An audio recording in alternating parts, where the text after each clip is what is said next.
Because my fiancé refused to abandon me for my younger sister, my father grabbed a heavy landscaping brick and swung it directly into my face. My mother stood a few feet away, sipping Chardonnay, and laughed. "Let's see if he still loves you now," she said, making sure every guest on the patio could hear. They had absolutely no idea what kind of nightmare they had just unleashed. My name is Caroline. I'm 33 years old, and I work in Manhattan as a forensic accountant and senior risk director for a private equity firm. I spent my entire life trying to earn my family's love, but that afternoon, the truth finally became undeniable. In their eyes, I was nothing more than a punching bag with a paycheck. Before we go any further, let me know in the comments where you're watching from. And if you've ever had to stand up to toxic family members who undervalued you, hit that like button and subscribe. Growing up in Greenwich, Connecticut, meant that appearance was everything. My parents, Richard and Patricia, were hosting their annual Labor Day barbecue, the kind of aggressive, over-the-top display of wealth that only serves to mask deep, rotting insecurity. Having spent years analyzing fraudulent financial records for major corporations, spotting the fake wealth in my own childhood home was second nature to me. My father's regional logistics company had been quietly drowning in debt for years, yet he insisted on hosting this lavish party just to maintain his standing at the country club. It was a pattern I had seen 100 times in corporate audit files. The bigger the spectacle, the deeper the hole. Servers carrying silver trays of champagne glided across the manicured lawn, while a jazz quartet played softly near the gazebo. I stood near the edge of the patio in a simple white silk dress, watching the crowd with the same sharp eyes I used to dissect balance sheets. Today was supposed to be a celebration of my recent engagement to Ethan, a brilliant and down-to-earth estate planning attorney. He was the only person who had ever looked at me and seen not a disappointment, not a tool, but a partner. But my family had other plans. My sister, Brittany, was currently holding court by the infinity pool, soaking up compliments from the guests like a sponge designed specifically for validation. Brittany portrayed herself online as a luxury lifestyle influencer. She unboxed designer goods daily, all funded by our father's failing business. To keep up this fake heiress persona, she had accumulated massive, hidden credit card debt that nobody was supposed to know about. She absolutely despised that the spotlight was on me today, and she was determined to steal it back. I watched Ethan head toward the pool to grab us some sparkling water.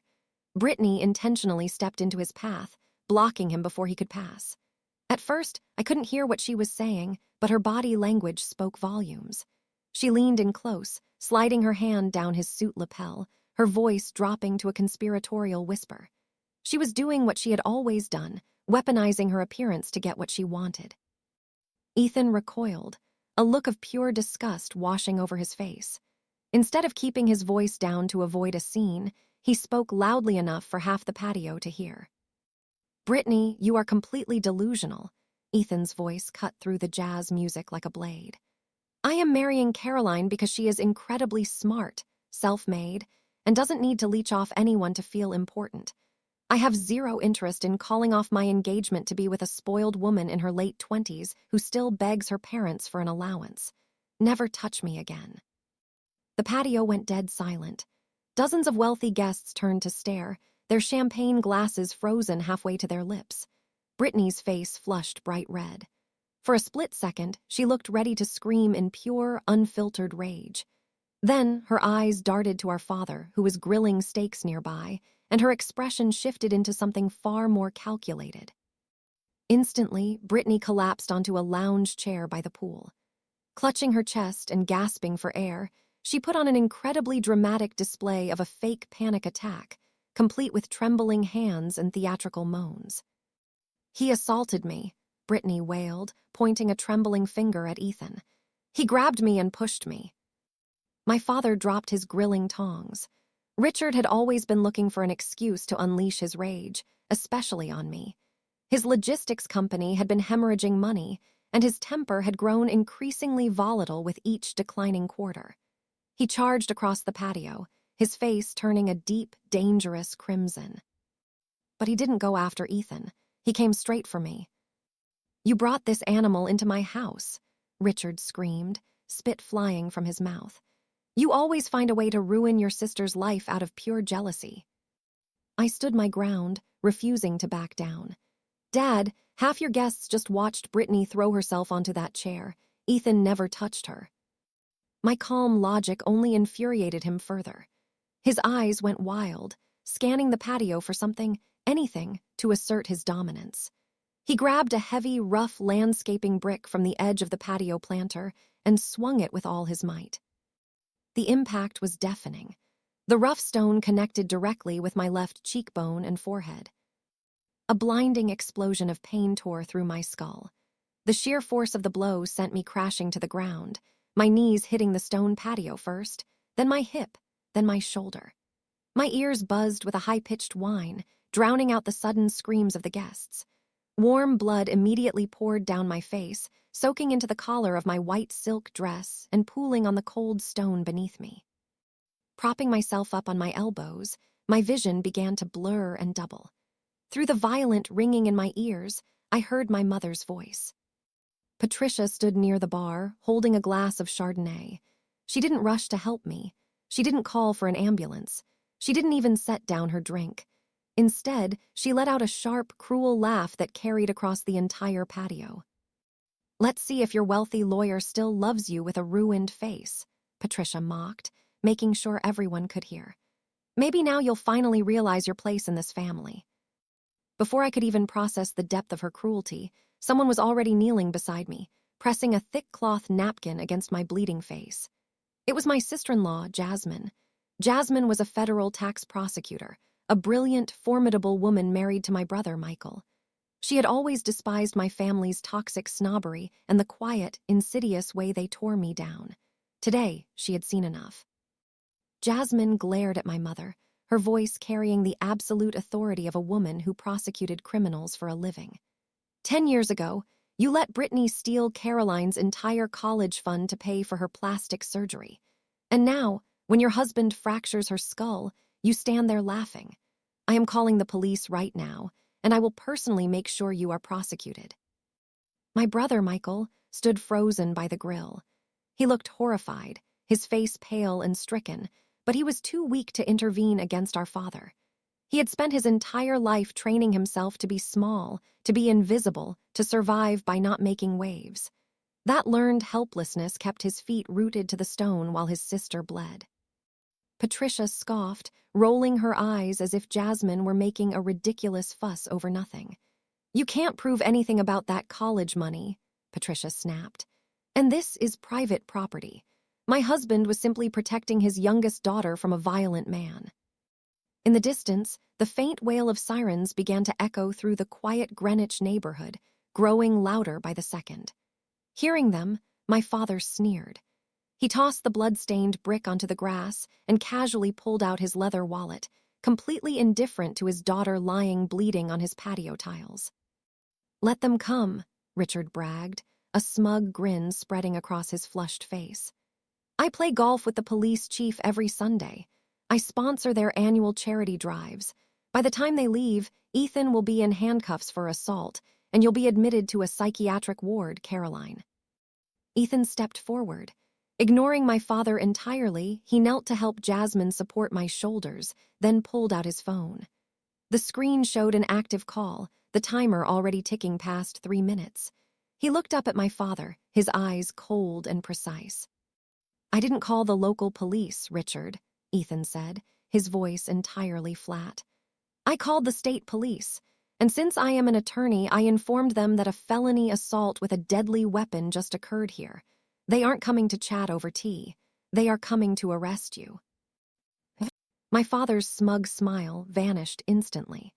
The sirens became deafening as several heavy vehicles screeched to a halt outside the estate's main gates. The real consequences of his actions had finally arrived. He had no idea that this was just the first domino to fall in the complete destruction of his entire empire. The harsh, fluorescent lights of the emergency room hummed overhead as the doctor put the final stitch into my cheek. 12 stitches. That was the price of attending a family barbecue. Ethan stood by the bedside, gripping my uninjured hand so tightly his knuckles turned white. Jasmine was out in the hallway, coordinating with the state troopers who were waiting to take my official statement. The pain medication was starting to kick in, softening the edges of the throbbing agony in my face, but it did nothing to quiet the adrenaline still coursing through my veins. Before the doctor could even apply the bandage, the door was thrown open. My father barged into the room, with my mother close behind. They had clearly used their country club connections to bypass the front desk entirely, flashing names and implying threats until the nursing staff stepped aside. He looked completely unapologetic. He looked like a cornered animal ready to bite anything that moved. Richard slammed a thick packet of stapled documents onto my legs. The top page read, in bold, unforgiving letters, non-disclosure and settlement agreement. "Sign it," my father ordered, his voice a low, venomous hiss. "Sign it right now, Caroline, and go tell those troopers outside that you tripped and fell by the pool." Ethan immediately stepped between us, positioning his body like a shield. "You need to leave this room right now, Richard, or I will have you arrested for witness intimidation." "Shut up, you self-righteous ambulance chaser," my father snapped at Ethan. He pointed a thick finger directly at my stitched face. "If you don't sign that document, Caroline, I will call the executive board of your private equity firm right now. I'll tell them you had a drug-induced breakdown. I'll tell them you showed up high, attacked your sister, and then came after me. Given your high-stress corporate job, they will absolutely believe me. You'll be fired by Monday morning and blacklisted across Manhattan by noon." Patricia stood behind him, clutching her designer handbag like a shield. She looked at my blood-stained dress with utter disgust, as if the sight of my injury was an inconvenience to her afternoon. "Listen to your father, Caroline. You've always been emotionally unstable. We're offering you an honorable way out of this mess. Don't be ungrateful. Brittany is traumatized by your violent behavior." I looked down at the heavy legal document resting on my legs. A sharp, incredulous laugh escaped my throat, sending a sting of pain through my fresh stitches. "You think you can ruin my career?" I asked, my voice echoing off the sterile walls.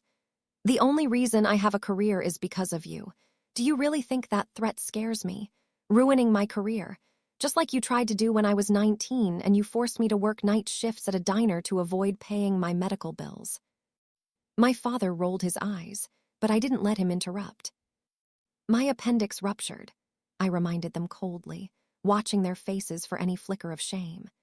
"You told the hospital administration that you were no longer financially responsible for me because I chose to study accounting instead of joining your failing logistics company.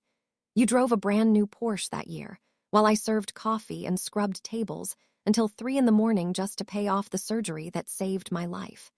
My career wasn't built on your generosity. It was built in spite of your financial abuse." My father slammed his hand onto the metal medical tray, rattling the instruments. "I don't care about the past," he roared. "I care about today. You sign that document right now, or your financial career is over. I have your board members on speed dial." With my uninjured hand, I reached for the bedside table and grabbed my iPad. I unlocked the screen, logged into my firm's secure server, and calmly turned the screen toward him. "Go ahead, call my board, Richard," I said smoothly. "Call them right now, but when they answer, you should probably ask them about Vanguard Holdings." My father squinted at the glowing screen. As his eyes ran over the official corporate letterhead and the extensive financial data displayed below it, the color quickly drained from his face, leaving behind a sickly, gray pallor. "What is this?" he demanded, his voice losing all of its previous bravado. "That is the holding company that just purchased the $4 million commercial mortgage on your logistics warehouse," I explained, watching his panic set in with deep, quiet satisfaction. "Your business has been defaulting on its payments for 6 months. Your original bank sold the debt to a private equity firm to cut their losses. Spoiler alert, Richard. I am the chief director at Vanguard Holdings." My mother gasped, grabbing my father's arm. "Richard, what is she talking about? Our company is doing fine." "Your company has been drowning," I said, looking my mother directly in the eyes. "He's been hiding it from you to protect his precious country club image. When his debt was transferred, he thought he was dealing with a faceless corporate entity. He had no idea that the investment portfolio I managed was the one buying up his failing business. I put the iPad down and pushed the crumpled non-disclosure agreement off my legs. It fluttered to the hospital floor, landing right by my father's expensive leather shoes. You don't hold my future in your hands, Dad. I hold yours, and I am not signing a single thing. Jasmine is already bringing the state troopers in. You'd better call your golf buddies and see if they can bail you out. The silence in the sterile emergency room was deafening after the state troopers escorted my father out. The drive back to my Manhattan apartment felt entirely different from the drive to Connecticut that morning. The throb in my left cheekbone matched the rhythm of the tires on the highway. Ethan kept his hand on my knee the entire way. He didn't offer empty platitudes or tell me everything was going to be fine. He knew that what I needed was strategy, not sympathy. We walked through the door of our apartment just after midnight. I kicked off my heels, threw the blood-stained silk dress into the trash, slipped into a loose sweatshirt, and sat at the kitchen island. That was when my phone began to vibrate against the marble countertop. It wasn't a single notification. It was an endless, frantic buzz. Ethan handed me a glass of ice water and picked up the phone. His jaw clenched instantly. "Brittany just posted a video," Ethan said, his voice dangerously low. He turned the screen toward me and hit play. My 30-year-old sister was sitting in her lavish Greenwich bedroom. Her mascara was perfectly smudged in all the right places, and she was crying heavily into the camera. The caption at the bottom of the screen read, "Surviving toxic family members." "Guys, I am literally shaking right now," Brittany sobbed to her 300,000 followers. "My sister Caroline just had a complete mental breakdown at our family barbecue. She must have been on something because she entirely lost control and attacked my dad. My father had to physically restrain her to protect me. I can't believe someone with my own blood could be this dangerous.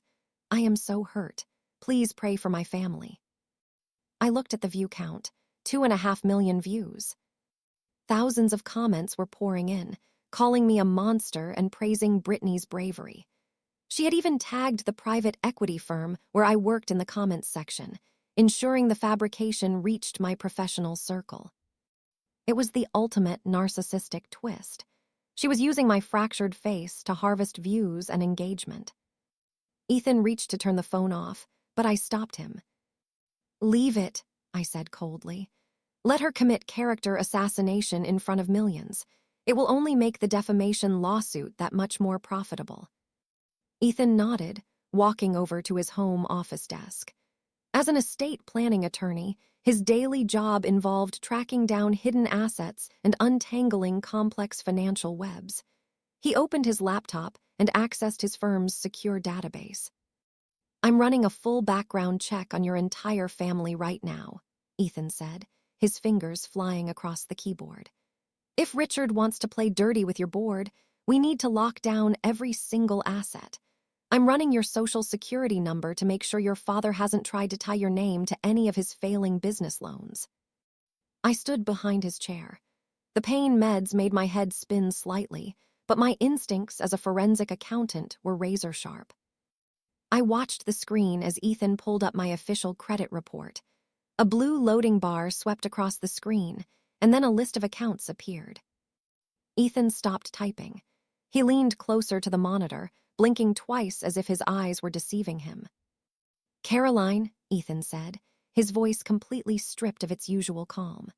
"Why do you have 5 American Express black cards and a $200,000 commercial loan registered under your social security number, all with a billing address pointing to Brittany's residence?" The air in the room turned freezing cold. I stared over his shoulder at the financial lines. There it was, in black and white. A massive credit line had been opened 4 years ago, the exact year Brittany suddenly quit her receptionist job and rebranded herself as a luxury lifestyle influencer. "Pull up the transaction history," I commanded. Ethan clicked the file open. Page after page of shocking expenses flooded the screen. First-class flights to Dubai, $10,000 shopping sprees at Chanel, $5,000 bar tabs at elite Manhattan nightclubs. Only the bare minimum payments had been made each month, and the interest was compounding at an astronomical, suffocating rate. The total debt was exactly $250,000. "She stole my identity," I whispered, the timeline locking into place with sickening clarity. 4 years ago, I was hospitalized with a severe viral infection. My parents came to my apartment to collect my mail and medical documents. They got hold of my social security card, and then they gave it to Brittany. Ethan looked at me in absolute disbelief. Her entire influencer lifestyle, the bags, the sports cars, the trips, your father wasn't paying for any of it. She's been funding her fake wealth by systematically destroying your credit score. "We need to call the American Express fraud department right now," Ethan said, reaching for his phone. "We can freeze these accounts immediately. She'll be cut off by morning." I placed my hand over his phone, gently pressing it back down onto the desk. The throbbing pain in my face was entirely gone, replaced by a cold, calculating rage that sharpened every thought. Freezing the cards was a minor penalty. It would stop her spending, but it wouldn't bring the absolute ruin my family deserved. They believed they could assault me, steal $250,000 in my name, and walk away untouched. They thought my success was just another asset they could drain to keep their favored child happy. "Don't freeze the cards," I said, picking up my own phone from the counter. "If we call the banks, they'll just close the accounts and write it off as bad debt. I don't want a write-off, Ethan. I want her in federal prison." I bypassed the banks entirely and scrolled through my contacts until I found Jasmine's number. Despite the late hour, my sister-in-law answered on the second ring, sounding tired but alert. "Jasmine," I said, skipping the pleasantries, "I know you're furious about what Richard did at the barbecue, but we have a much bigger problem now." "What is it, Caroline?" Jasmine asked, her professional prosecutor tone taking over instantly. "I want to report an interstate wire fraud case involving $250,000, I said, staring at the fraudulent accounts on the screen. "Brittany stole my identity to fund her influencer lifestyle. She's currently holding 5 fraudulent credit cards and a fake business loan. I don't want the local police involved. Let's make this a federal case." I could practically hear Jasmine sitting upright in her bed.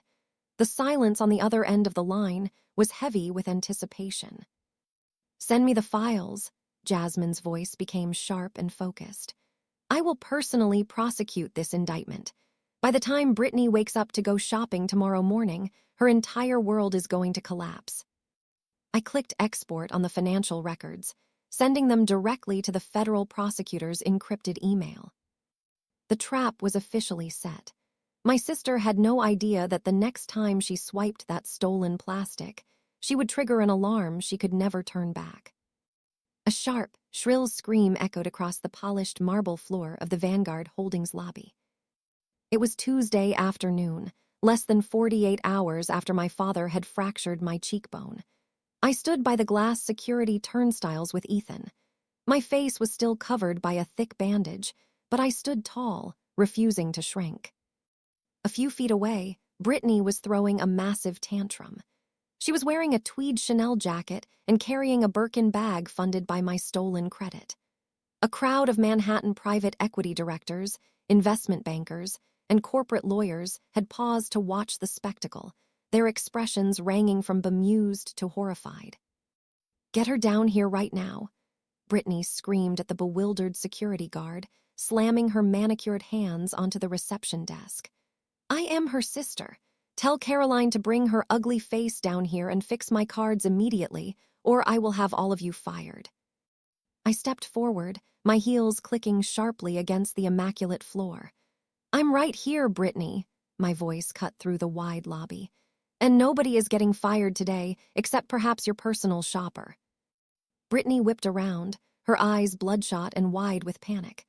She marched straight toward me, pointing a finger at my chest. "Unblock those cards right now," Brittany demanded, her voice shaking with arrogant rage. "I was just at the Cartier boutique on 5th Avenue. I was trying to buy a watch and the machine declined. Do you have any idea how embarrassing that was? The sales associate looked at me like I was a beggar. You called the bank and froze my accounts." Ethan stood beside me, his arms crossed, staring at Brittany with utter disgust. "Those aren't your accounts, Brittany," Ethan stated calmly. "They are registered under Caroline's social security number. You've been committing felony identity theft for 4 years." Brittany scoffed loudly, waving her hands in the air. She completely ignored the dozens of corporate executives watching her every move. "Oh, please, don't use your scary legal terms with me, Ethan," Brittany snapped. "This is family money. Mom and Dad said Caroline owed me. I am the face of this family. I need to maintain my image online. Caroline makes a fortune pushing papers around in this boring building. She can easily afford my lifestyle. Family is supposed to protect family. You completely ruined my Labor Day barbecue, Caroline. You owe me this." I stared at the woman I had shared a childhood bathroom with. She genuinely believed her own warped delusion. My parents had spent 30 years feeding her ego and shielding her from reality. And now, in the middle of a Manhattan corporate center, her manufactured reality was colliding violently with the real world. "Oh, I owe you," I asked, keeping my tone quiet and precise. "Just like I owed you my 16th birthday present, which you stole and pawned for cash. Just like I owed you the car I bought with my own diner money, which you totaled while driving under the influence, leaving me to pay the insurance deductible." Brittany rolled her eyes, crossing her arms defensively. "That was years ago. Get over it." "I am over it," I replied smoothly. "But I will never get over $250,000 in fraudulent charges. You opened 5 black cards and took out a massive commercial loan to fund your fake influencer life. That isn't your money, Brittany. That is federal bank fraud." "You're just jealous," Brittany shrieked, stomping her foot like a toddler. "You've always been jealous of my looks and my followers. Dad was right to smash your face with that brick. You're a bitter monster. Now get on your phone and call the bank to authorize my Rolex purchase. I have a brand photo shoot in 2 hours and I need that watch." The absolute audacity of her demand drew audible gasps from the nearby executives. She had just publicly admitted that our father assaulted me and, in the same breath, demanded a luxury watch. "I didn't freeze the cards, Brittany," I said softly, taking a step closer. "I reported those accounts to the federal fraud department last night. I warned them that once the thief realized the well was dry, she would likely attempt a large, panicked purchase. The system flagged your transaction at the boutique automatically." Brittany's face contorted in confusion. Before she could open her mouth to scream again, the heavy glass doors of the lobby swung open. 2 uniformed officers from the NYPD entered the building, their hands resting on their tactical belts. Bypassing security, they walked directly toward our group. Seeing them, Brittany's face instantly lit up with a smug, triumphant smile. She pointed a dramatic finger at me. "Finally," Brittany yelled at the officers. "Officer, arrest this woman. My sister is mentally unstable. She's withholding my funds and threatening me. My father is a very important man in Connecticut. He will make sure you're taken care of if you lock her up." The lead officer didn't even look at me. He stopped right in front of Brittany and unclipped a heavy pair of steel handcuffs from his belt. "Brittany Williams," the officer asked loudly, his voice echoing in the quiet lobby. "Yes," Brittany said proudly, flipping her hair. "That's me." "You are under arrest for felony identity theft, wire fraud, and attempting to purchase a $15,000 Rolex using a stolen credit profile 20 minutes ago," the officer announced. He grabbed her arm, spinning her around, and clicked the handcuffs tightly around her wrists. The sharp metallic sound echoed against the marble walls. Brittany erupted into a screech of absolute terror. She struggled wildly, dropping her Birkin bag onto the floor. "Get off me. Do you know who my father is? Caroline, tell them to stop. Tell them you authorized it." Brittany wailed as she was dragged toward the exit. I stood perfectly still, watching her struggle. The lobby was dead silent except for her frantic screams. "I'm just a jealous, bitter monster," I called out to her as she was pulled through the glass doors. "Remember." As the police sirens wailed onto the busy Manhattan street, Ethan pulled his phone from his pocket. He looked at me with a sharp, victorious smile. "Well," Ethan said smoothly, The identity thief is handled. Are you ready to deal with the man who funded her?" Ethan stood by the floor-to-ceiling windows of my corner office at Vanguard Holdings. The morning after Brittany's highly publicized arrest, we went straight to work. My cheek still throbbed beneath the bandage, but my mind had never been clearer. My mahogany desk was piled high with financial reports. Ethan had spent the entire night tracing every wire transfer in and out of my father's failing logistics company. Richard's regional logistics business had been bleeding cash for years. He had maintained his lavish lifestyle in Greenwich by shifting debt from one ledger to another, robbing Peter to pay Paul, but he had run out of ledgers, and he had no idea that I was the one holding the pen. The red light on my secure desk phone began to flash frantically. Only a few people had my direct office line. I glanced at the caller ID. It was the Greenwich Estates landline. I reached out and hit speakerphone. "Caroline," my father barked, his voice dripping with unearned confidence and absolute venom. "You really thought you could outsmart me. You thought you could send those badge-wearing thugs to humiliate my daughter and get away with it." I leaned back in my leather chair, locking eyes with Ethan. "Good morning, Richard. I take it Brittany didn't enjoy her night in the holding cell." "Brittany is safe in her own bed right now," Richard announced proudly. "You see, Caroline, in the real world, money fixes everything. You can play corporate executive all you want, but real power lies in connections. Those state troopers your little lawyer boyfriend called. I made 3 phone calls this morning. My assault charge has been shelved indefinitely. The local police chief knows exactly who sponsors their annual charity gala. You're never putting handcuffs on me." He didn't even pause for breath, completely blind to the trap he had stepped into. "But you are going to pay dearly for yesterday's stunt," Richard threatened. "Because of that public arrest, Brittany lost 3 major brand sponsorships. Her influencer career is severely damaged. I am filing a massive civil lawsuit against you for defamation and emotional distress. I will drag your name through the mud, and I will call your board members every single day until Vanguard Holdings fires you to avoid the scandal." I stared at the digital display on the console. It clearly indicated that 2 separate extensions were active on this call. He was calling from his heavy oak desk in his home office, but someone had quietly picked up the other receiver in the kitchen. My mother, Patricia, lived to eavesdrop. She loved collecting gossip to weaponize later. Today, she was going to have a front-row seat to her own tragedy.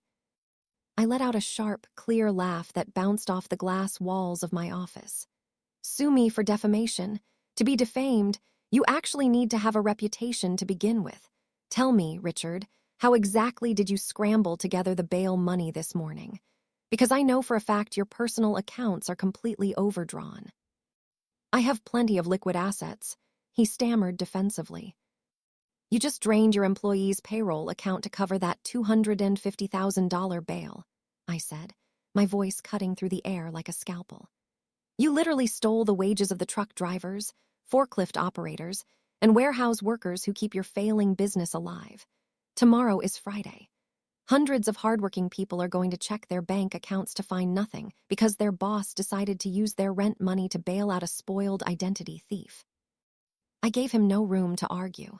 I leaned closer to the speaker, making sure every word delivered absolute clarity. "Then again, stealing from the people who trust you is your signature move, isn't it? Just like you drained Mom's retirement fund in 2018 to pay off your secret mistresses." The line went dead silent. For 2 long, agonizing seconds, there was nothing but static. Then a sharp, heavy gasp punctured the speaker. It was loud, filled with absolute horror, and it came directly from the kitchen extension.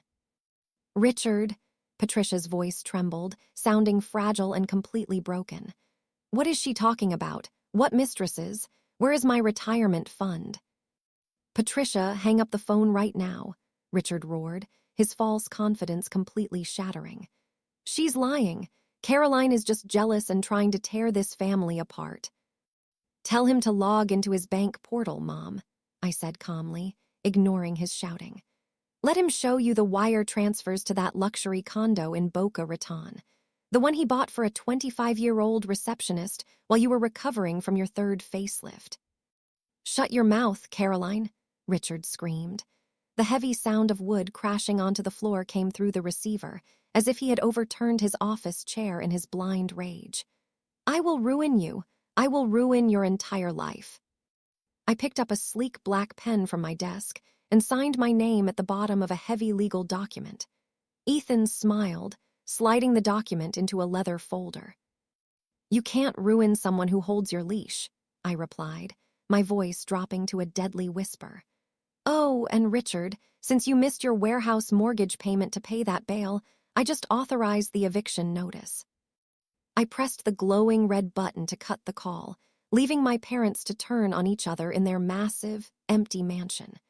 Their entire kingdom of lies was burning to the ground, and they had handed me the matches. I looked up at Ethan, who was already calling our internal legal department to dispatch the recovery team. The U.S. Marshals would lock down Richard's warehouse doors in exactly 1 hour, and no country club connections would be able to stop them. 2 weeks had passed since the U.S. Marshals locked down the heavy iron gates of Richard's logistics warehouse. Instead of retreating in shame or facing the reality of their complete financial ruin, my parents doubled down on their delusions. They went ahead with their lavish 35th wedding anniversary dinner at the Greenwich Country Club. They needed to show their high society peers a front of absolute financial invincibility. They desperately wanted to prove that the rumors swirling around their crumbling empire were nothing but jealous gossip. The grand ballroom of the country club was decorated with imported white orchids, and massive crystal chandeliers cast a brilliant light over the proceedings. Servers in crisp white tuxedos moved through the room, carrying silver platters of caviar and vintage champagne. Richard stood near a towering swan ice sculpture, laughing loudly with the local police chief and the club president. Patricia was near the string quartet, soaking up attention. As I stood outside the tall mahogany double doors, I could hear her shrill voice cutting through the classical music. "Brittany is just taking a gap year to travel through Europe," Patricia lied smoothly to a group of wealthy women who hung on her every word. "She needed a break from the spotlight, and Caroline is on a long-term corporate retreat. You know how demanding her little accounting job is."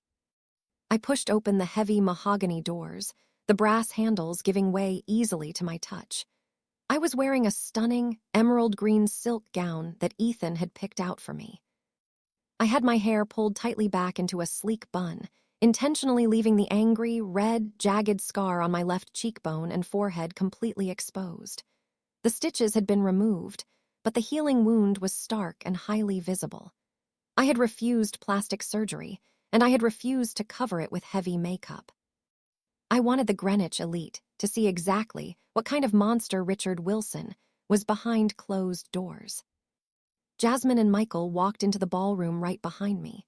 Michael stood taller than I had ever seen him, finally stepping out of our father's shadow after years of toxic control. Jasmine wore a sharp, tailored designer blazer, radiating the intimidating authority of a federal tax prosecutor who had just built an airtight case. Ethan remained at my right side, providing a steady, unshakable presence. The eyes in the ballroom immediately turned to us as whispers began to ripple through the crowd. Champagne glasses stopped halfway to people's mouths, and the string quartet missed a beat. The Greenwich crowd stared at my undisguised facial trauma. Patricia saw me, and the color instantly drained from her heavily powdered face. Abandoning her circle of gossiping friends, she practically ran across the polished floor, trying to intercept us before we reached the center of the room. Patricia grabbed my arm, her manicured nails digging into my skin. She tried to drag me toward the secluded coat room, but I stood frozen like a marble statue. "What are you doing here?" Patricia hissed, her voice a frantic, desperate whisper. She stared at my face with absolute disgust. "Cover that hideous scar. You're ruining our image. We told everyone you were out of the country." I gently peeled my mother's trembling fingers off my arm. Before I could respond, Jasmine stepped forward. She smoothed the lapel of her designer blazer and looked down at my mother with icy precision. "The only thing ruining your image, Patricia," Jasmine said, her voice easily carrying over the quiet whispers of the surrounding guests, is the fact that your husband's logistics company hasn't paid federal taxes in 4 years." Patricia gasped loudly, taking a step back and bumping directly into Michael. She looked up at her oldest son, her eyes wide with panic, expecting him to defend her honor. Michael simply shook his head, looking at her with deep disappointment. "It's over, Mom," Michael said firmly. "Jasmine showed me the ledgers. Dad has been committing massive tax evasion to maintain this fake lifestyle and pay off his mistresses. He drained his employee's payroll account just to bail Brittany out. I'm completely cutting ties with this family." Across the room, Richard noticed the commotion. He excused himself from the club president, Arthur Vance, and strode angrily toward us, his face flushed red from alcohol and rising temper. "Security," Richard roared, waving his thick arms at the guards standing near the entrance. "Get these people out of here immediately. They are trespassing on a private event and harassing my wife." The club president, Arthur Vance, followed behind Richard, looking deeply concerned by the sudden confrontation. "Richard, is there a problem here?" Arthur asked, his eyes scanning my scarred face and the hostile standoff between our family members. "No problem at all, Arthur," Richard lied smoothly, forcing a fake, desperate smile. "Just a minor family misunderstanding. My daughter has some ongoing mental health struggles. We are handling it internally." Suddenly, a young man in the crisp white uniform of the country club's catering staff approached Richard.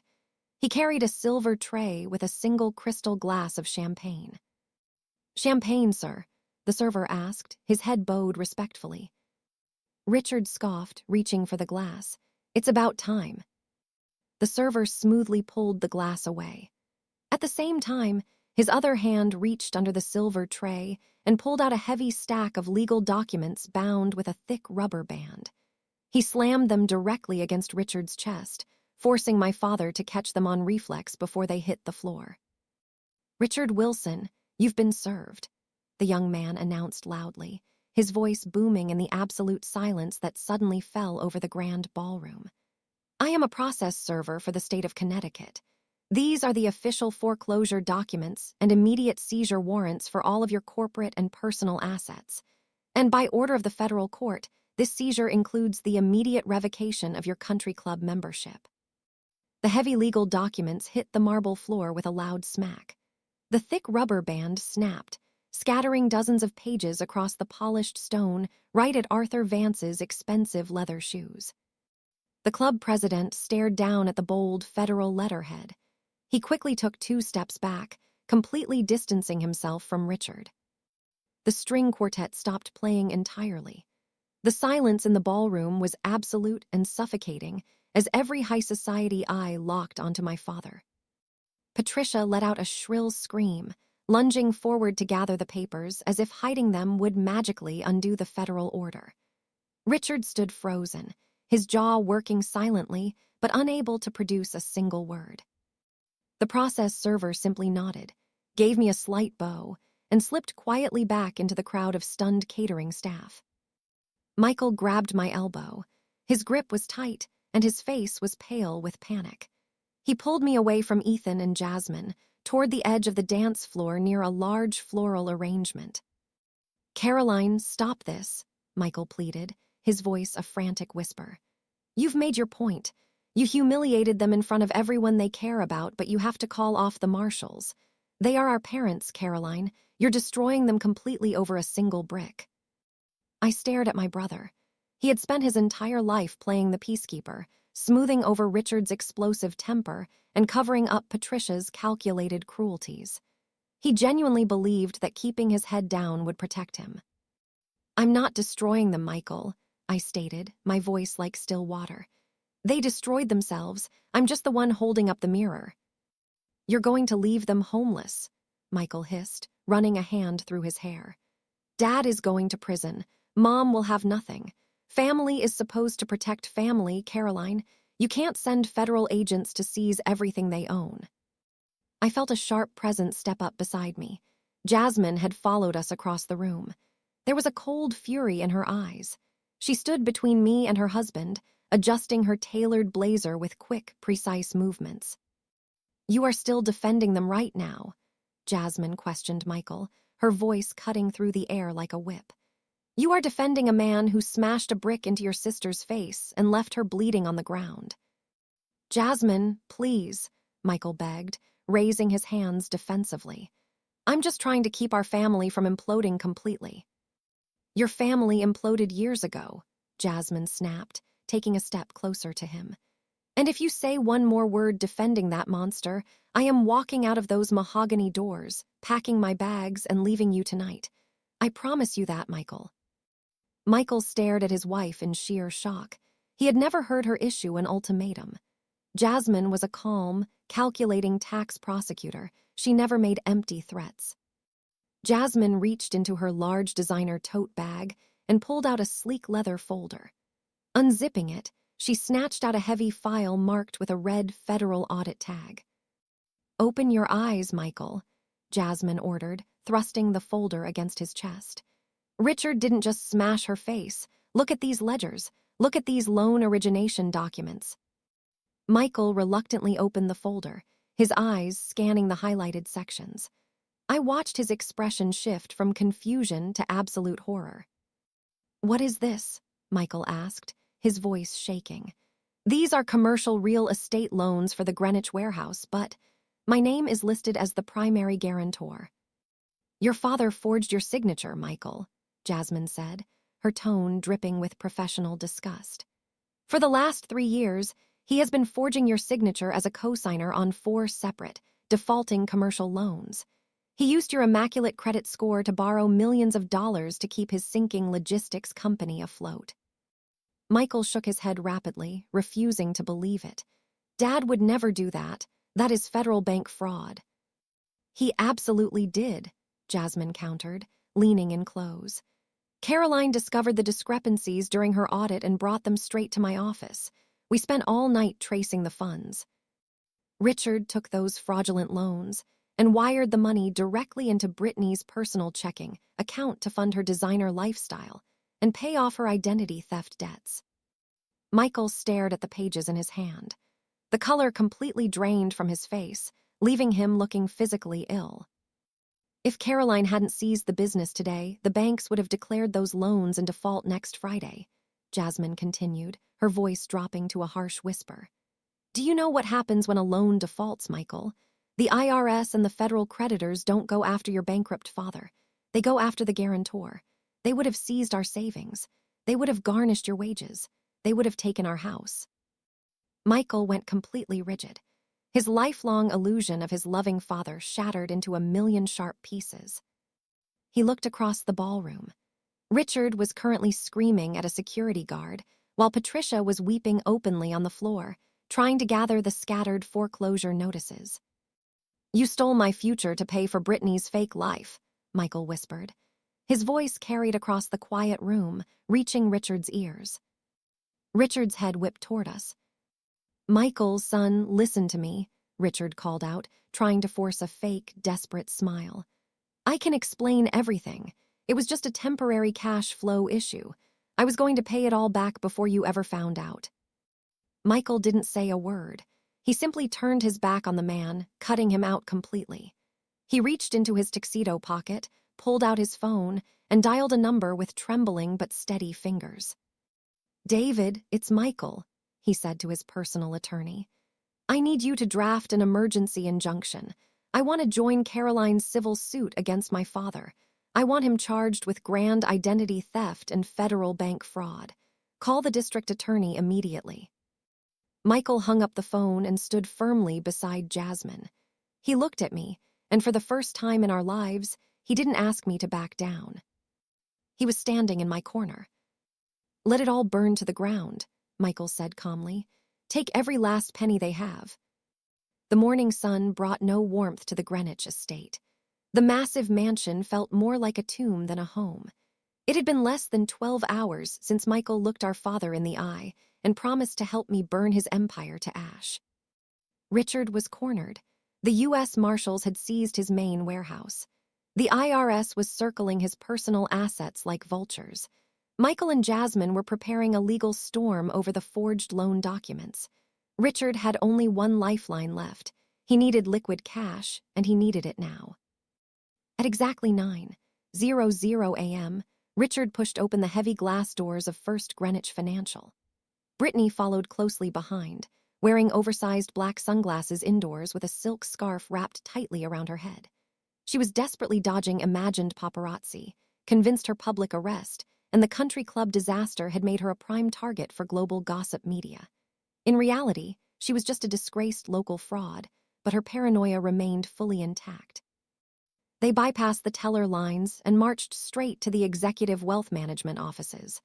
Richard's custom suit was already soaked in sweat, his face a mottled, manic crimson. He demanded a private conference room and ordered the receptionist to get the senior bank manager immediately. The executive boardroom was a sterile sanctuary of frosted glass and cold gray marble. Richard paced the length of the long table, checking his gold watch every 10 seconds. Brittany slumped into a leather chair, crossing her arms and pulling her designer tote bag over her lap like a protective shield. "You need to make them hurry, Dad," Brittany complained, sliding her sunglasses down her nose. "My crisis PR team needs a $50,000 retainer by noon, or they're dropping me. I can't rebuild my influencer brand if my lawyer boyfriend dumps me and my sister ruins my life. I have to withdraw my trust fund today. I've suffered enough." "Don't worry about the money, Brittany," Richard snapped, rubbing his temples irritably. "That multi-generational trust unlocks today, $3 million sitting in a high-yield account. My corporate creditors can't touch a single dime of it. We'll wire the funds to an offshore account this morning, pay off your lawyers, and hire the best defense team in the state to crush Caroline. I am still the patriarch of this family. I am still in control." The frosted glass door clicked open. Mr. Sterling, the senior branch manager, walked into the room. He was a tall, immaculately dressed man in his 50s. Instead of the thick stack of wire transfer authorizations Richard expected, he carried only a thin manila folder. Mr. Sterling did not offer a polite smile. He didn't extend his hand. He simply walked to the opposite end of the marble table and stood tall, his posture radiating professional detachment. "Sterling, where are the transfer papers?" Richard barked, slamming his palm onto the table. "I called your office at 7 this morning. My daughter needs her trust liquidated and wired to our secondary account immediately. Don't make me pull all of my assets from this bank." Mr. Sterling adjusted his glasses, looking at Richard with absolute professional coldness. "I'm afraid that won't be possible, Richard. There are no transfer documents for you to sign today." "What are you talking about?" Brittany shrieked, sitting upright and dropping her expensive bag onto the floor. "That's the money grandfather left for me. He set it up specifically for me. I'm 30 years old and the terms clearly state the money is mine. Transfer it right now or my dad will have you fired." Richard stepped forward, his face contorting into a mask of aggressive arrogance. He slammed his fist onto the marble table again, rattling the glass water pitcher. "Don't play games with me, Sterling," Richard roared, his voice bouncing off the glass walls. "Give my daughter her money. I am the legal executor of my father's estate. I have absolute authority to distribute those funds, and I am ordering you to release that $3 million right now." Mr. Sterling didn't even blink. He opened the thin manila folder and looked down at the single sheet of paper inside. "You were the executor, Richard," Mr. Sterling stated, his voice dropping to a cold, flat register. "You held that position until your father discovered you were embezzling from it." The air left the room. Richard froze mid-breath, his raised hand slowly dropping to his side. The aggressive flush on his face faded instantly, leaving him with a pale, sickly complexion. "That's impossible," Richard stammered, his voice suddenly weak and incredibly fragile. "He didn't know. He passed away before the audit." "He knew everything," Mr. Sterling corrected him sharply. "Arthur Sr. walked into this exact office 5 years ago. He sat in that exact chair, and he showed me the unauthorized withdrawals you made to cover the early losses of your logistics company. You stole from your own children to fund your failing business. Your father was entirely heartbroken by your greed. He revoked your executor status the very next morning. You have absolutely no authority over this trust, and you never will." Brittany looked back and forth between the bank manager and her father, her mouth half open in utter shock. "Dad, what is he talking about?" she demanded, her voice rising to a frantic shriek. "Where is my $3 million? Who took my money?"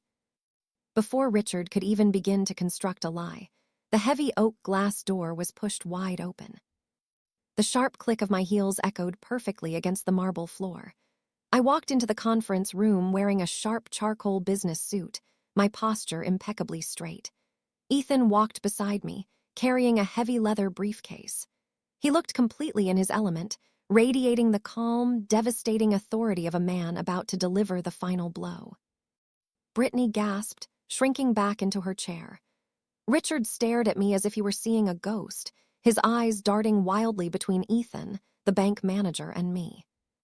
Ethan smiled, a sharp, brilliant expression completely stripped of mercy. He placed the briefcase on the table and popped the brass latches with a satisfying click. "As the new administrator of the estate," Ethan announced, his voice carrying absolute legal finality, "I can confirm that the terms of the trust have been permanently altered. Arthur Sr. wanted to ensure his legacy was protected from thieves and frauds. Therefore, he removed Richard as executor and completely stripped Brittany of her beneficiary status. 5 years ago, Caroline was named the sole beneficiary and trustee of this account. Every single penny in here belongs to her." The harsh reality of the frozen trust fund sent Brittany into an absolute spiral. Richard was facing federal prosecution, and Patricia had been completely stripped of her high society status. Brittany was now entirely on her own. She had exactly 3 days to raise the $50,000 retainer for a top-tier criminal defense attorney, or the state prosecutor would proceed with her felony identity theft charges without a plea deal. Federal prison was no longer a distant threat or a minor inconvenience she could cry her way out of. It was a rapidly approaching reality. That night, Brittany resorted to the only survival skill she had ever truly mastered. She squeezed herself into a tight, dark red silk dress, applied flawless makeup purchased with my stolen credit cards, and ordered a premium car to take her to the Oak Room. The ultra-exclusive lounge was a notorious hunting ground for the elite of Greenwich and Manhattan. This was where venture capitalists and hedge fund managers went to spend their astronomical bonuses. Brittany needed a savior, and she needed one tonight. She scanned the dimly lit, mahogany-paneled room until she spotted her target. Julian Mercer sat alone in a velvet corner booth, slowly sipping a 20-year-old scotch. He was a billionaire tech investor, famous for funding disruptive software startups and living an incredibly lavish lifestyle. He was exactly the kind of man Brittany believed she could manipulate without effort. With a few batting eyelashes and a tragic story prepared, she glided across the room, ensuring the slit of her designer dress caught the low light perfectly. She slid into the booth opposite Julian uninvited, armed with a practiced, picture-perfect smile of vulnerability. Within 10 minutes, she was running her finger along the rim of a crystal champagne glass, spinning a masterful web of lies. She told Julian that her family was experiencing temporary liquidity issues due to a massive international corporate merger. With a delicate sigh, she claimed her personal bank accounts had been frozen because of a routine clerical error, and she simply needed a strong, successful man to help her bridge the gap until her lawyers resolved the matter. Julian listened intently. He didn't question her absurd story about the international merger. Instead, he ordered another bottle of vintage champagne, leaning in close and appearing completely captivated by her every word. He played the role of the charmed, wealthy benefactor perfectly. "You are clearly a woman who deserves to be taken care of, Brittany," Julian whispered smoothly, placing his hand briefly over hers. "I am hosting a private, VIP business dinner at Le Bernardin tomorrow night. It's an intimate gathering of my top partners and investors. Come as my personal guest. We can discuss your temporary financial hiccup over an incredible meal. I'm certain I can make your legal troubles disappear." Brittany beamed, nearly trembling with victorious relief. She had done it. She had secured a billionaire backer in less than an hour. The next afternoon, she spent her last $200 on an elaborate hairstyle, fully convinced she would walk out of that dinner with a blank check and a brand new life. The private dining room at Le Bernardin was a masterpiece of understated luxury. When Brittany arrived the following evening, she was floating on a cloud of unearned arrogance. Dripping in stolen diamonds, she sauntered into the room and took the seat of honor to Julian's right. A dozen high-powered executives sat around the long table. Brittany immediately began playing the victim to set the stage. Resting back in her plush chair and sipping a highly expensive Cabernet, she decided to lay the groundwork for her narrative.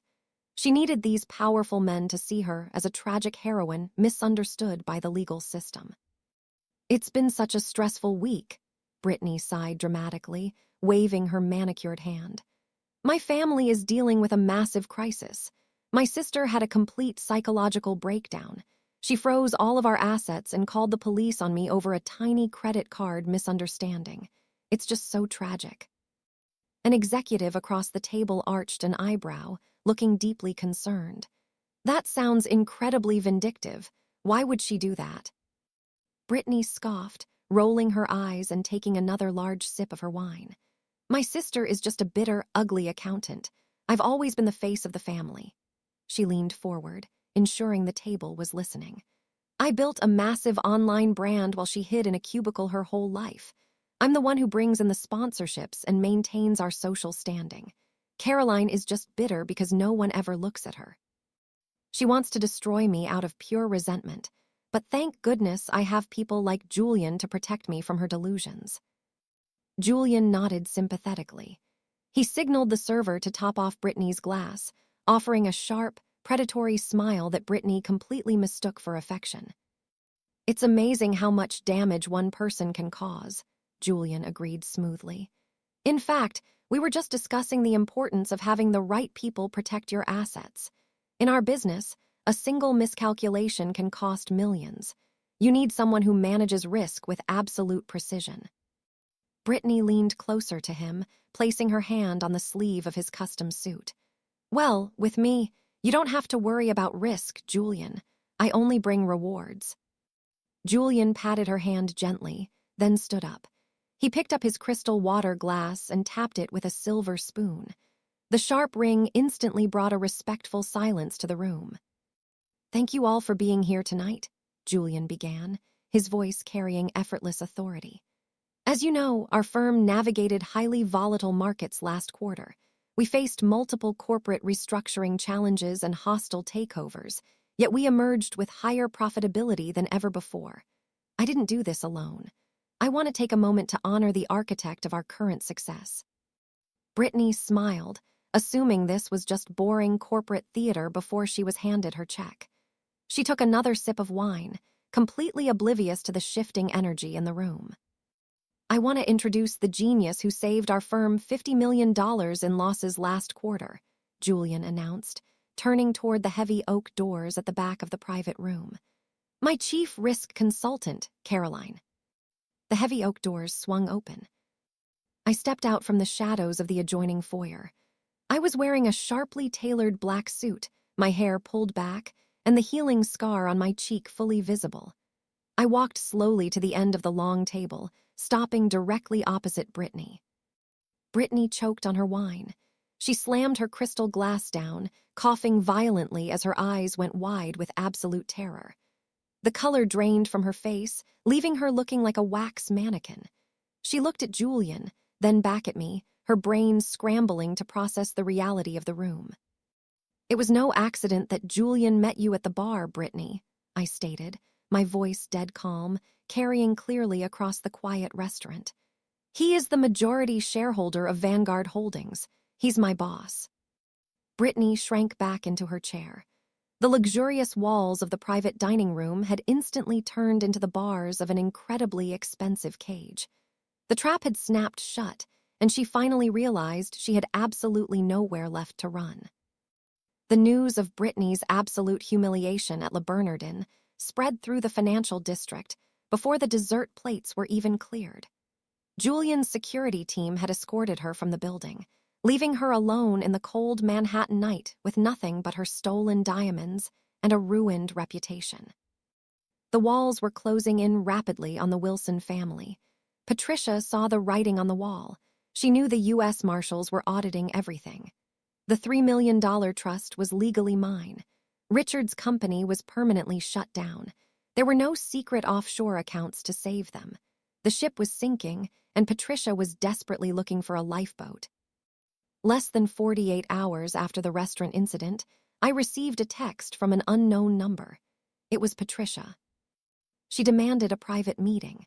She insisted on absolute secrecy and chose a location far below her usual high society standards, confirming her sheer panic. She chose a rundown, 24-hour diner in an industrial suburb of Stamford, a place no one in Greenwich would ever be caught dead in. The diner smelled of old fryer grease and cheap bleach. I pushed open the heavy double glass doors, wearing a custom navy power suit and carrying a simple leather briefcase. The scar on my face was a prominent, undeniable badge of survival. I spotted Patricia sitting in a cracked, red vinyl booth at the very back of the diner. Looking entirely out of place in her Chanel trench coat, she was nervously wiping down the sticky laminate table with a dry napkin. The dark circles under her eyes betrayed her exhaustion, despite the heavy layer of expensive foundation she had applied. When I slid into the booth opposite her, she looked up. She tried to force a warm, motherly smile, but it contorted into a grotesque, desperate grimace. She didn't ask how I was doing. She didn't apologize for my injuries. She went straight to the point. "Richard is completely finished," Patricia said, her voice stripped of its usual arrogant resonance. She pulled her designer coat tighter around her shoulders. "The federal prosecutors officially advanced the indictment today. Brittany's lawyers are demanding a massive cash retainer. We don't have it. The country club board is voting to revoke our membership tomorrow afternoon. Everything is gone, Caroline." I signaled the server for a black coffee and looked at my mother with absolute detachment. "Sounds like a spectacular list of consequences, Patricia. Why exactly did you drag me out here to tell me things I already know?" Patricia leaned forward, looking nervously around the empty diner. "Because I have what you want," she whispered, her voice low. "I hold the keys to the kingdom. Richard thought he could outsmart the federal auditors, but he was careless. I kept copies of everything.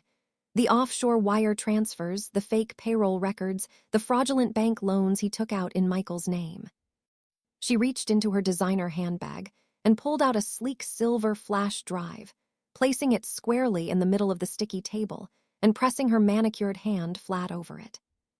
"I am offering you a deal," Patricia said, her eyes locking onto mine with a cold, predatory gleam. "I will turn state's evidence. I will formally testify against Richard for tax fraud and bank loan fraud. I will stand in federal court and swear under oath that I witnessed him physically harm you, and I will testify against Brittany. I will give the prosecutors everything they need to lock her away for identity theft." I stared at the woman who gave birth to me. Without hesitation, she was willing to send her husband and her golden child to federal prison. To save her own skin, she was throwing them to the wolves. "And what exactly is the price tag on this sudden burst of motherly honesty?"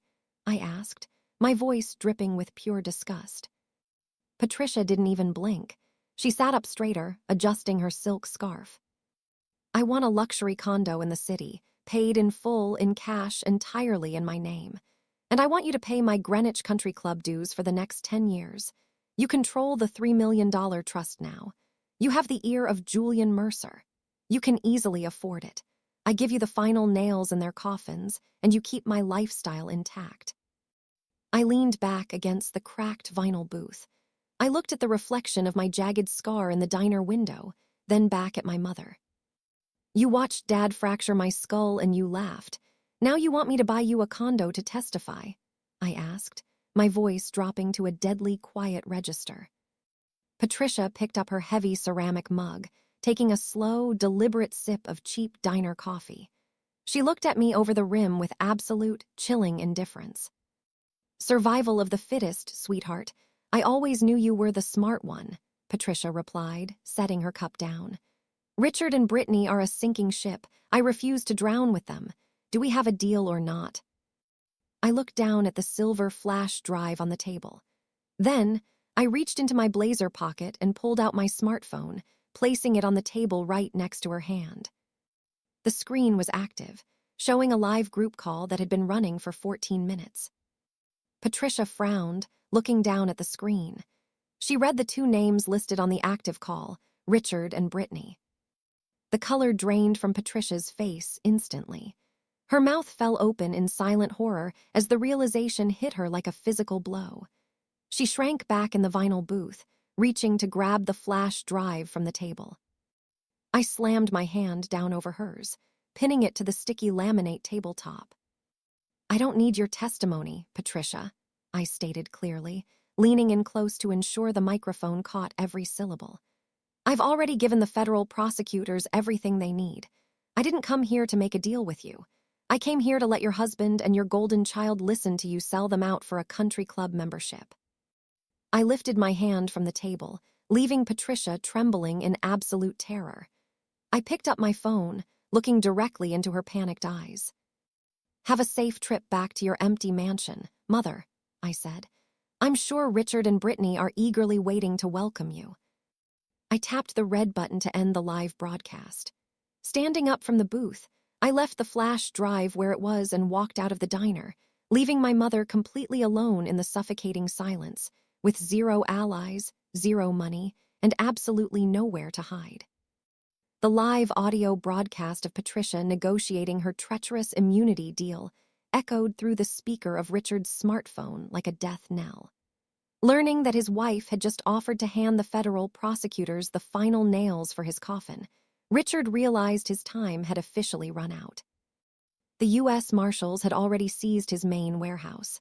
The IRS was actively circling his personal accounts.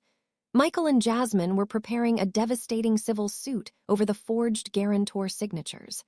Richard was backed into a corner, a desperate rat with his back against a concrete wall. He had only one move left, a secret scorched earth gamble. The next morning at 8:00 a.m., the executive boardroom of Wilson Logistics smelled of stale black coffee and palpable desperation.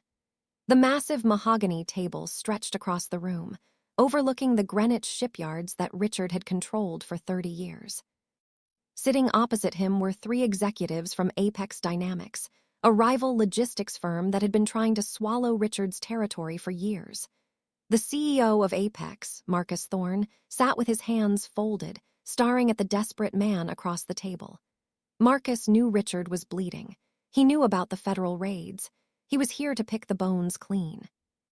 Richard's custom suit was soaked with sweat. He pushed a thick stack of acquisition contracts across the polished mahogany.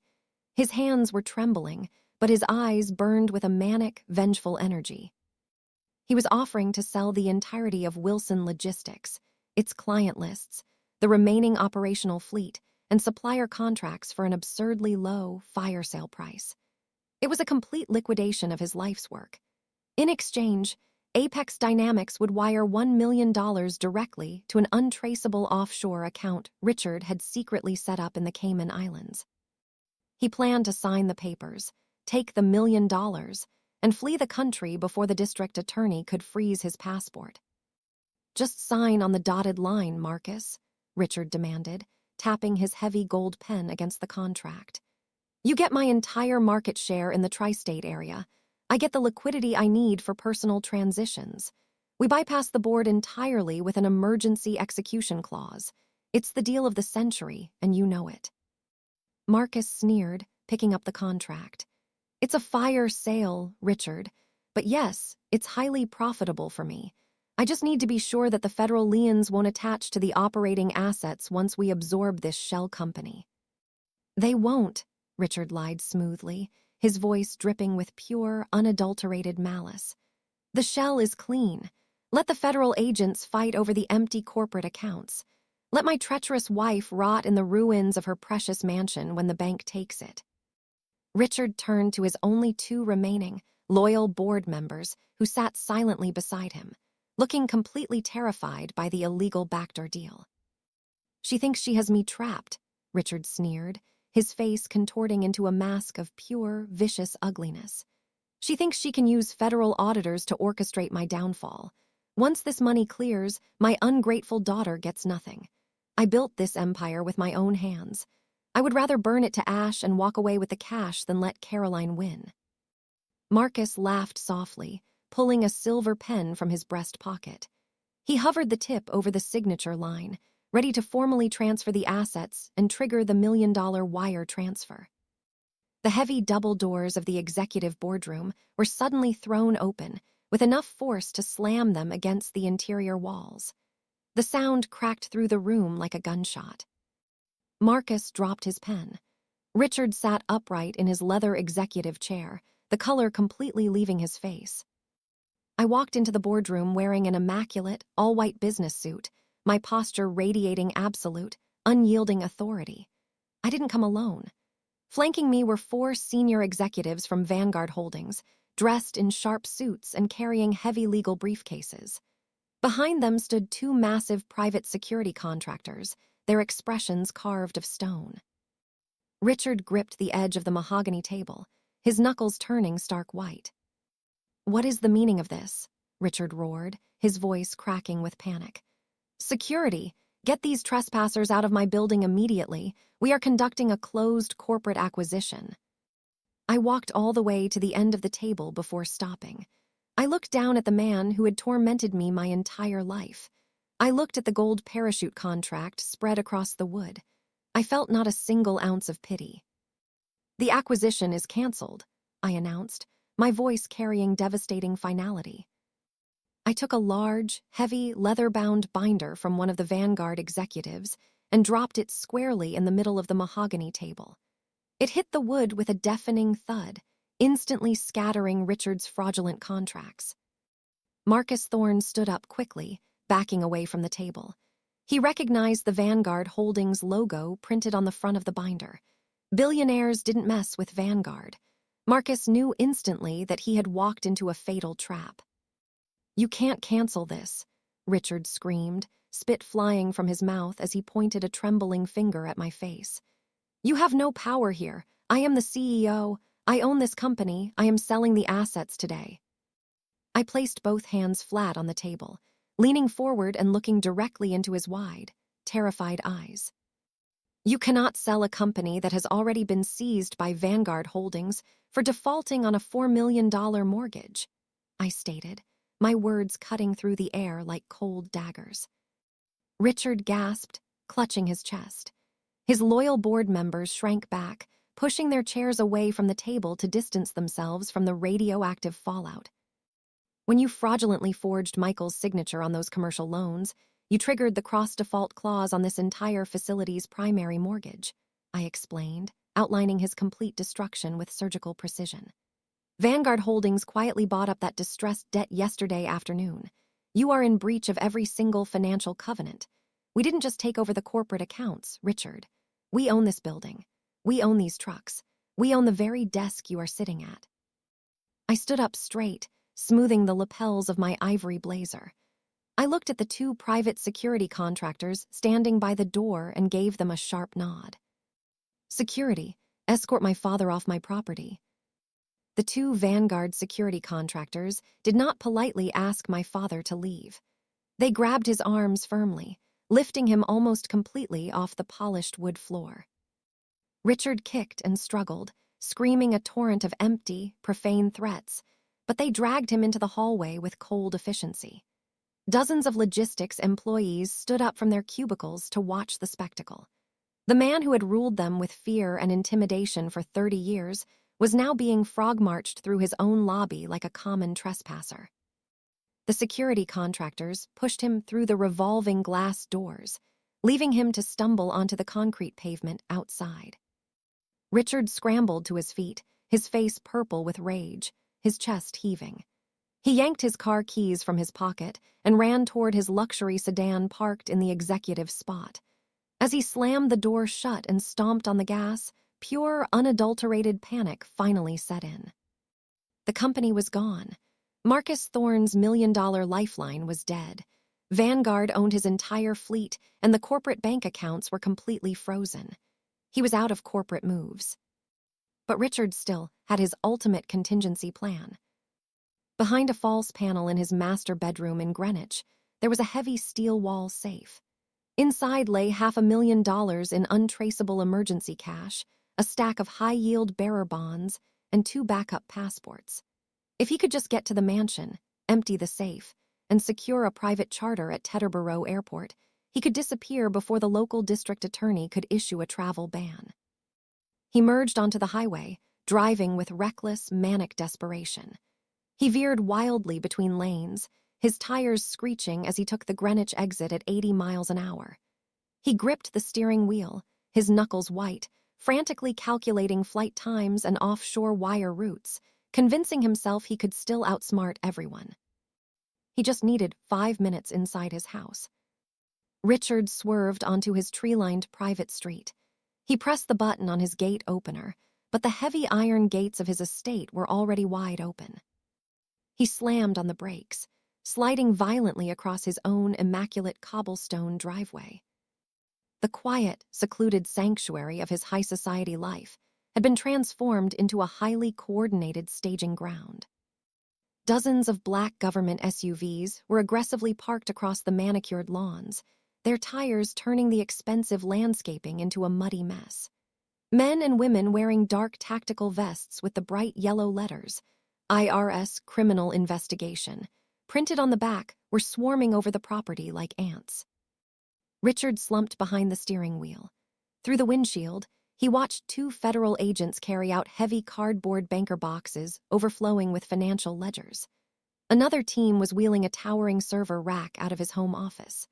On the marble portico, a group of agents was carefully carrying out Patricia's prized modern art collection, slapping bright red seizure tags on every single expensive painting. His house was being systematically emptied in broad daylight. A beastly roar erupted from Richard's throat. He kicked his car door open and charged across the ruined lawn, his expensive leather shoes slipping in the mud. He lunged at a federal agent carrying a stack of computer hard drives. "Drop those right now," Richard screamed, his voice cracking with absolute hysteria.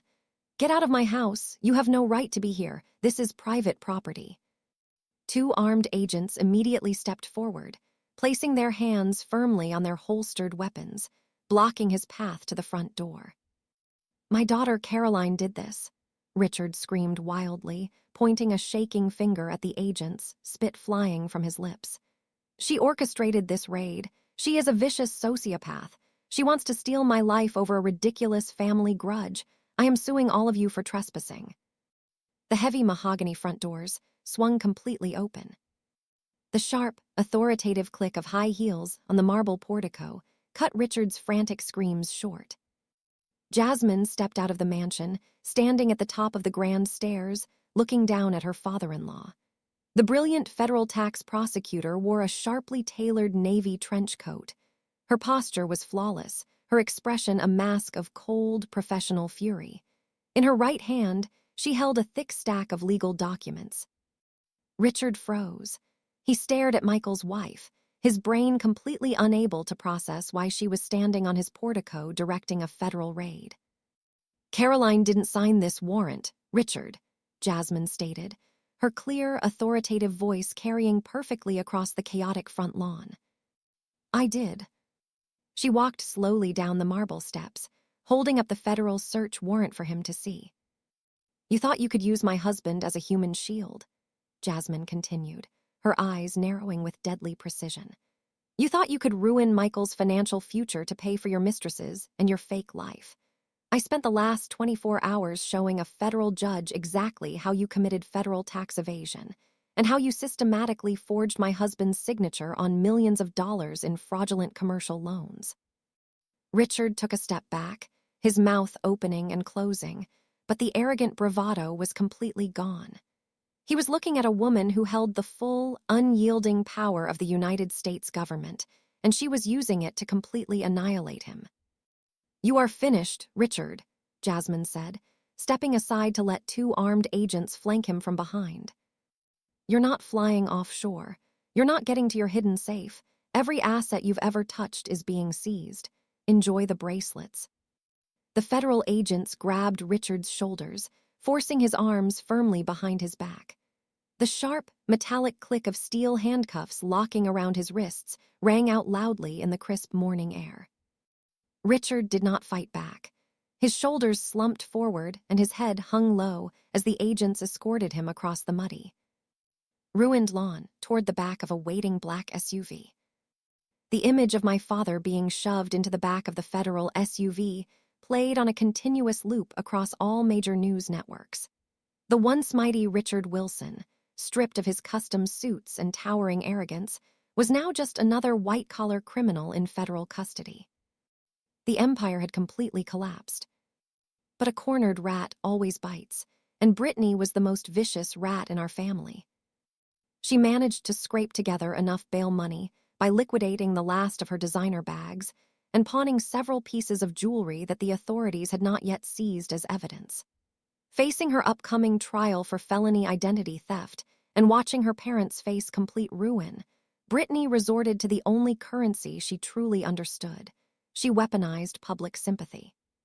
She fired her defense attorney and hired a notoriously aggressive crisis PR firm.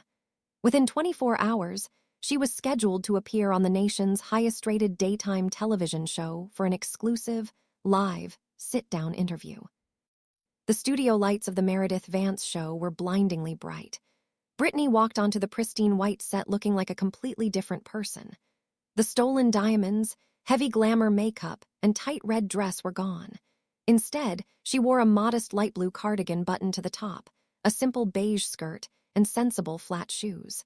Her blonde hair was pulled back into a neat, unstyled ponytail.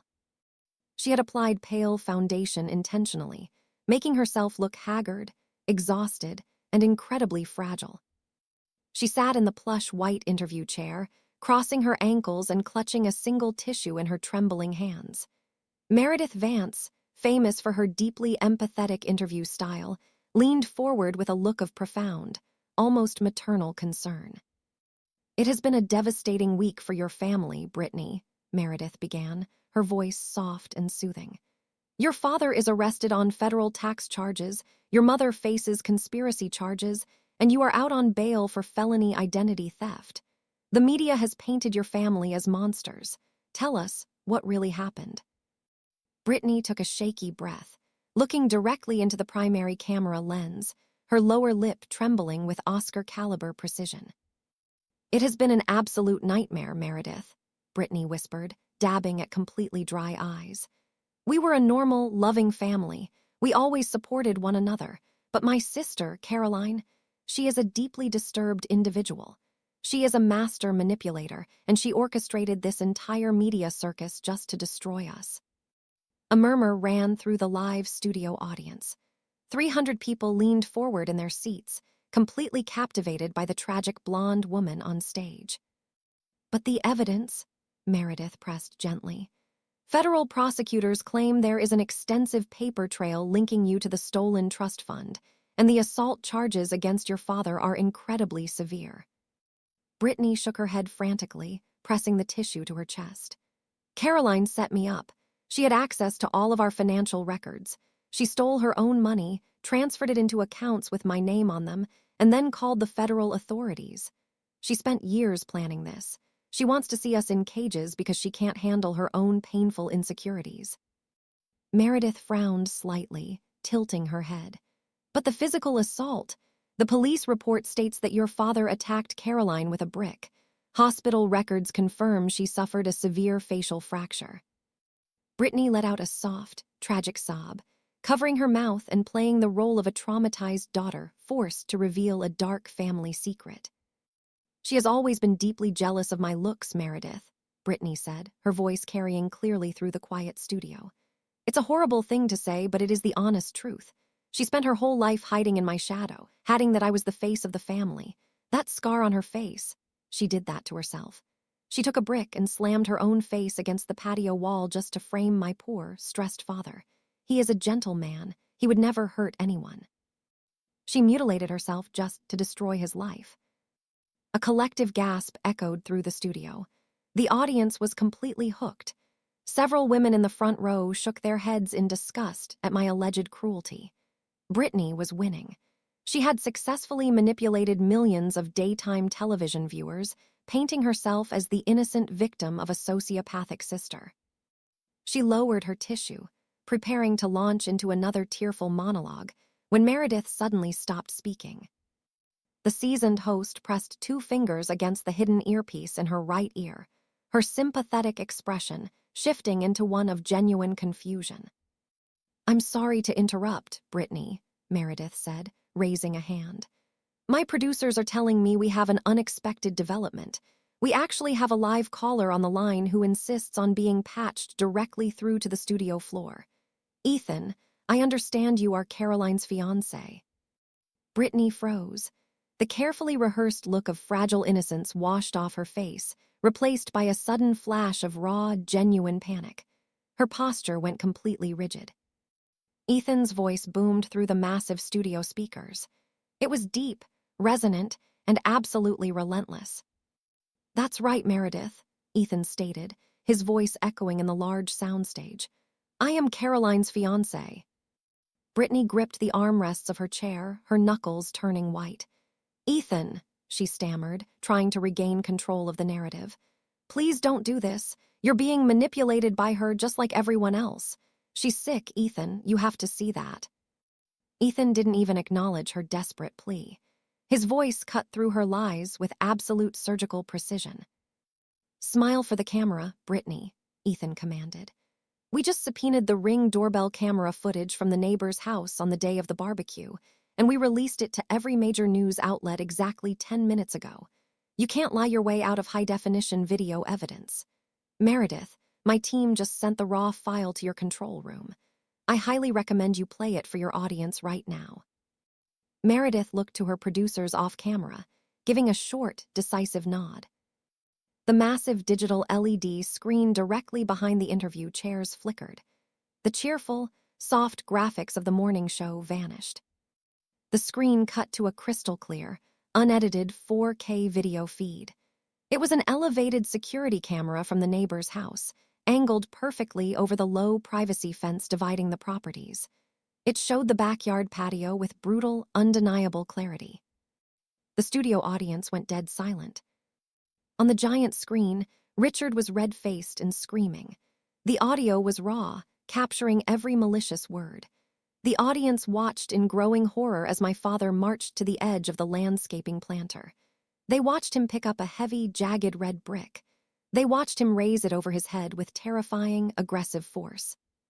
And then he swung. The sickening, visceral thud of the brick connecting with my skull echoed through the television studio. On screen, my body went limp, crashing down onto the hard stone patio. A pool of dark red immediately began to form around my head, staining the expensive stone. But the most devastating part of the footage wasn't the violence. It was the reaction. As I lay bleeding and unconscious on the ground, the microphone captured the sound of Patricia laughing, a cold, mocking, entirely remorseless sound. And right next to her, standing over my bleeding body, was Brittany. She didn't call for help. She didn't try to stop the bleeding. She simply looked down at my broken face, pulled out her smartphone, and used the screen to check her makeup. The studio audience erupted. It wasn't a sympathetic gasp. It was a pure, unadulterated outburst of horror. People were shouting at the stage. A woman in the second row stood up, pointing an angry finger directly at Brittany. Sounds of absolute disgust and revulsion filled the room. Brittany sat completely paralyzed under the bright studio lights. The giant screen behind her continued to loop the brutal reality of her family's inherent malice. She stared blankly into the camera lens, surrounded by hundreds of screaming, furious people. The carefully constructed mask of the innocent victim had been completely shattered on live national television, leaving her with absolutely nowhere left to hide.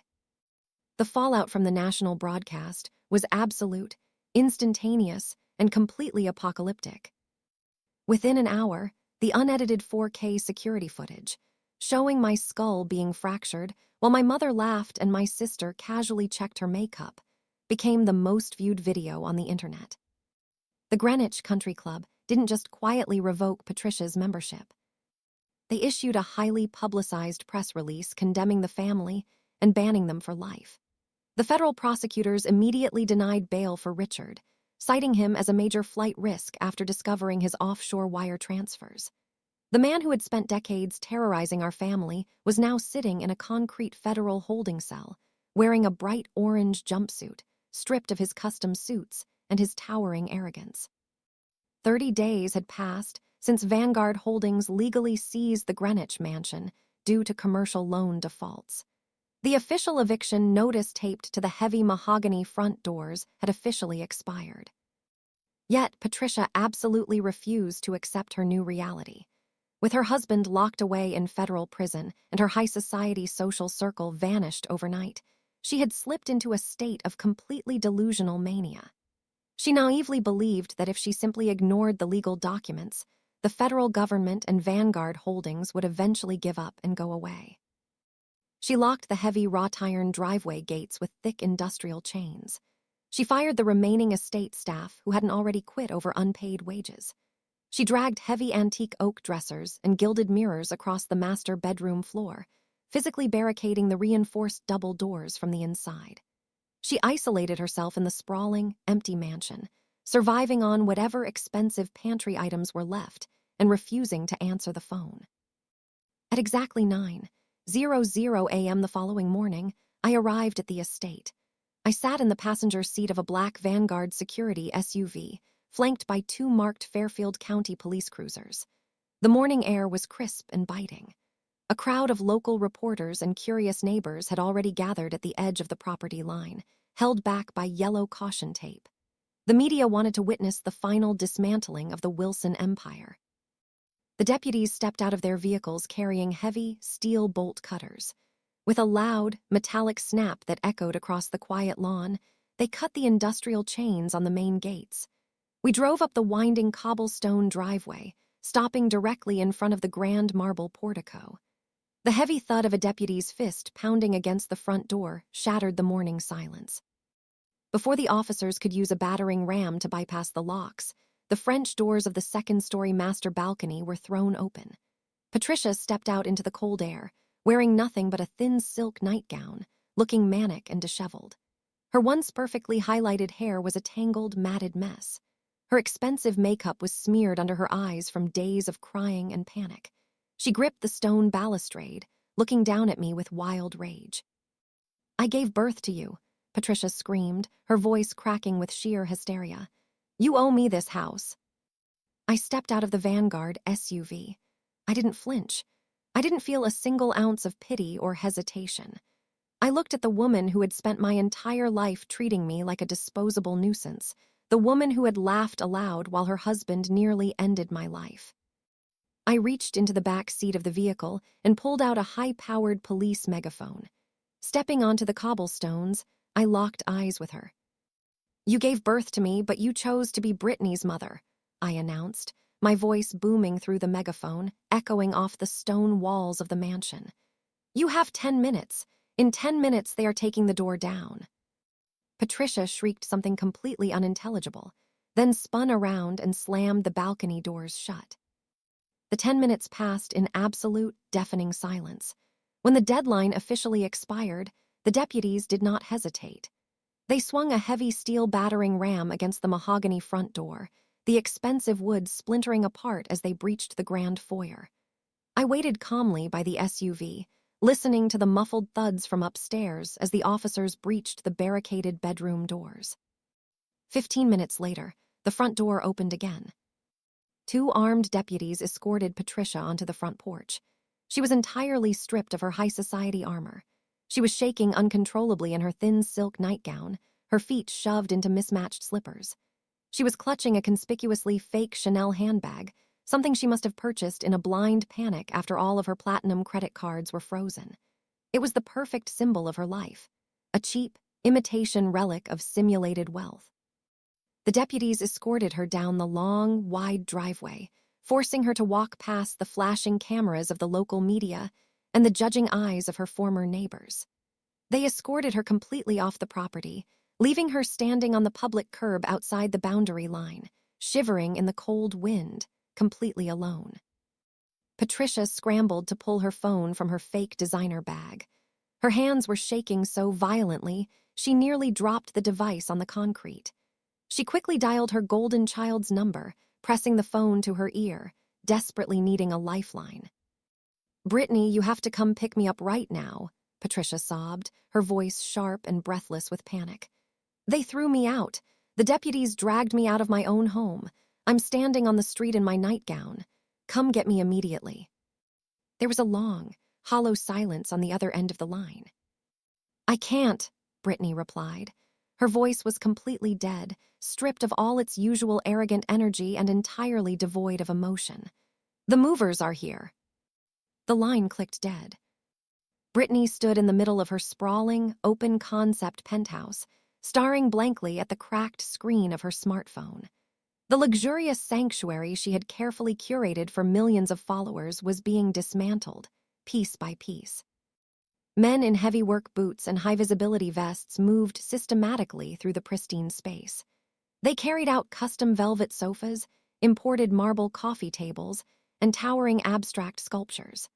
Following closely behind them were two stern representatives from the Federal Banking Association, cross-referencing serial numbers with thick clipboards. Brittany hadn't just used my stolen trust fund to buy designer clothes and pay for lavish vacations. She had committed textbook mortgage fraud. She had forged my signature and used my immaculate credit history to secure the loan on the $3 million condo. The moment the federal indictment came down, the bank moved immediately to void the fraudulent deed. The property didn't belong to her, and neither did anything inside it. A burly mover brushed past her, carrying a massive armful of her custom silk drapes. Brittany reached out, her hands shaking violently. "You can't take those," she screamed, her voice cracking with a mixture of rage and terror. "Those are mine. I paid for them." The federal banking representative walked directly into her line of sight. His expression was entirely unsympathetic. "You paid for nothing, Miss Wilson," the representative stated coldly. "Every asset in this unit was purchased with stolen funds. You have exactly 5 minutes to gather whatever unbranded, basic clothing will fit into those 2 standard suitcases. Everything else is being seized for victim restitution." 5 minutes later, Brittany was pushed unceremoniously through the heavy glass doors of the luxury high-rise. The building concierge, who had once greeted her with a warm smile and free green juice, simply locked the door behind her and turned away. Brittany stumbled onto the cold concrete sidewalk, dragging 2 cheap canvas suitcases, the only luggage she was allowed to keep after her monogrammed designer bags were confiscated. She looked blankly at the bustling city street, completely disoriented. A battered yellow taxi pulled up to the curb. The rear door flew open, and Patricia practically tumbled out onto the sidewalk. The scene was almost painfully pathetic. My mother, the former queen of the Greenwich Country Club, was still wearing her thin silk nightgown. Someone, likely a pitying neighbor, had thrown a cheap, oversized fleece jacket over her shoulders before she fled the estate. She clutched her fake Chanel bag to her chest like a life preserver. The 2 women stood on the dirty sidewalk, staring at each other. The immaculate image of the Wilson women had been completely annihilated. They were homeless, penniless, and standing on a street corner like discarded trash. Brittany pulled out her phone, her fingers sliding frantically across the cracked screen. She dialed the number of her wealthiest influencer friend, the woman who just last week had called Brittany her absolute soulmate. The call went straight to a sterile, automated voicemail. Brittany tried another number, and then another, and then the personal cell of the crisis PR representative she had hired just 48 hours ago. Blocked. Every single one of them was blocked. Patricia was doing the exact same thing. She dialed the president of the charity gala committee. She dialed her personal tennis instructor. She dialed the women she had spent the last 20 years gossiping with over $1,000 bottles of champagne. The result was identical. The world of high society follows a strict code of self-preservation. The moment the news of the federal raid hit the networks, the name Wilson became absolute poison. They had been completely excommunicated. "We have to call a hotel," Patricia panted, packing on the concrete, hyperventilating. "The Plaza, the Ritz, anywhere. I can't be seen on the street like this." People are staring at me. With what money? Brittany screamed in a burst of rage, throwing her phone into her canvas suitcase. My accounts are frozen. Your accounts are seized. Dad is in a federal holding cell. We have nothing. Patricia stopped packing. She looked at the towering glass building behind her, then down at the two cheap suitcases at her daughter's feet. The reality of the massive deception finally pierced through her manic delusion. Patricia stepped forward, raising her hand, and slapped Brittany hard across the face. The sharp, loud crack of the slap echoed off the busy street. You told me this penthouse was paid for by your brand sponsorships, Patricia screamed, her voice tearing. You told me you were making millions from your show.